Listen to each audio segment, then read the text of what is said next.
Hey, what's up, guys? Rolling into the next video here. We got team number 88 of my top 100 college football teams of the 2022 football season.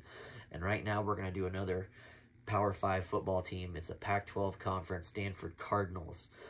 They are one of the lower seeded teams that I think will be in the Pac-12 conference this year.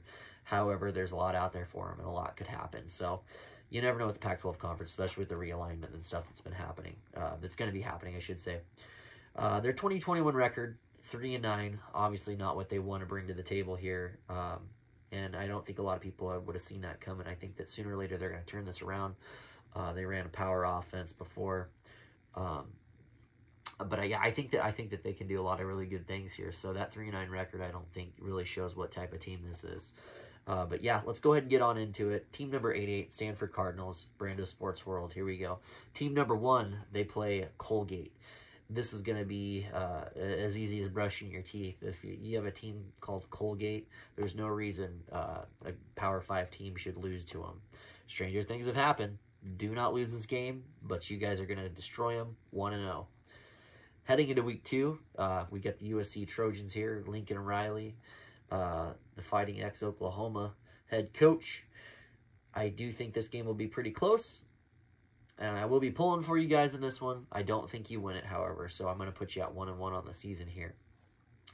Week 3, we got a bye week for you guys. It's an early bye week in the season, so you're going to have a long second half of the season here, and really the middle and the end of the first part of the season too. But so we got you 1-1 heading into that bye week, but the following week it is an away game at Washington. A lot of people might assume that you have a good chance in this game.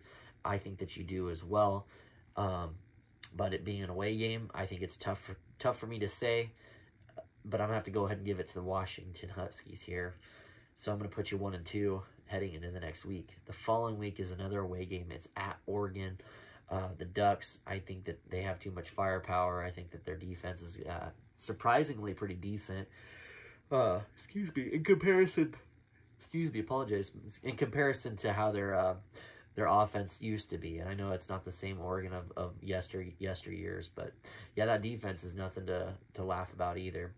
And they will have up and downs here, but I think that you guys are probably going to lose this game with it being an away game.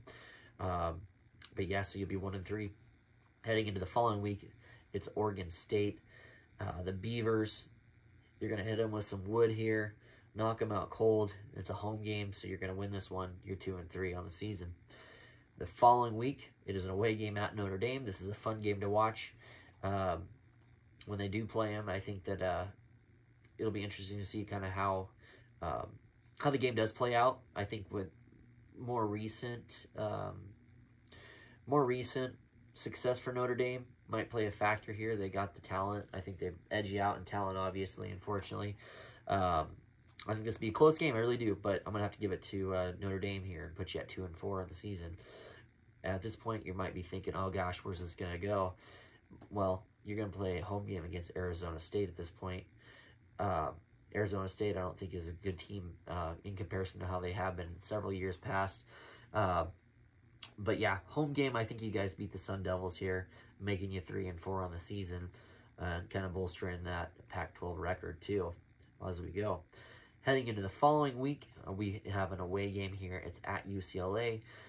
UCLA hasn't had much recent success until this last year with Chip Kelly. I think Chip Kelly is a good coach. Interestingly enough, I apologize. Interestingly enough, I can't imagine that they would have been doing as bad as they were doing initially. But now that they are actually hitting on all cylinders here, there's a good chance that they could be winning a heck of a lot more games consistently. So with that being said, and it being an away game, I got UCLA unfortunately winning this one, putting you guys at 3-5 on the season. So we're going to have to start winning some games here. The next game is a home game. It's at Washington State. I think this is a very winnable game for you guys.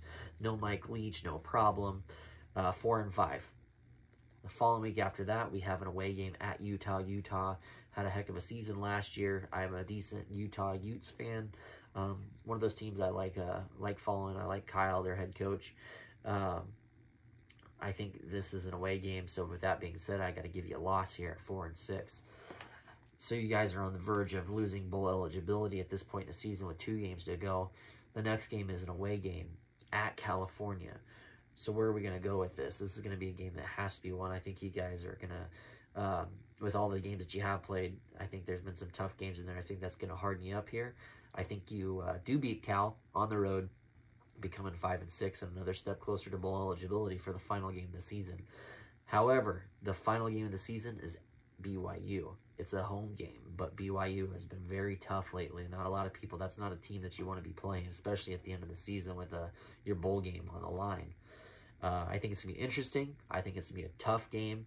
I think this is going to be a close game, and it's going to be a fun game to watch.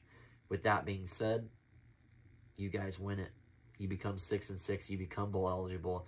You win 3 more games than last year when you had that 3-9 record. 6-6, though it isn't anything that sounds great, you become bowl eligible. It's something to build off of. And there's some good wins on there. I think that some of these games are going to be a little bit close too. So there might be more out for you. You might become 7-5, maybe 8-4 if the chips fall the right way. If they go the opposite way, I could also see like a 5-7 or a 4-8. But I think 6-6 is a safe bet, and I really do like that. So, irregardless, anyways, with that being said, I did have you guys at team number 88 of my top 100 college football teams for Brando Sports World. But yeah, thank you guys for watching, and we'll catch you on the next one.